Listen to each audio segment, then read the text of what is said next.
10:30টার সময় এই কর্ণফুলী ব্রিজের এখানে গাড়ির লোকজন যারা স্বাভাবিক কোনো আন্দোলনকারী আমাদের মনে হয়নি, তারা নাশকতা সেখানে সংগঠিত হয়েছে এবং বেশ কিছু যানবাহন তারা ভাঙচুর করেছে, মানুষকে আঘাত করেছে অনেককে। আমরা আইন শৃঙ্খলা রক্ষার স্বার্থে এবং যান চলাচল স্বাভাবিকতার সাথে জনজীবনকে সহযোগিতার জন্য আমরা তাদেরকে রাস্তা থেকে সরিয়ে দিয়েছি এবং বর্তমানে যান চলাচল স্বাভাবিক।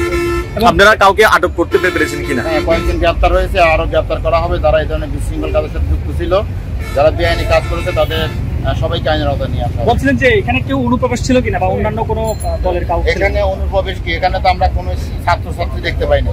এখানে সবই ছিল অনুপ্রবেশকারী এবং বিভিন্ন রাজনৈতিক দুষ্কৃতিকারী দলের সদস্যগণ ছিল।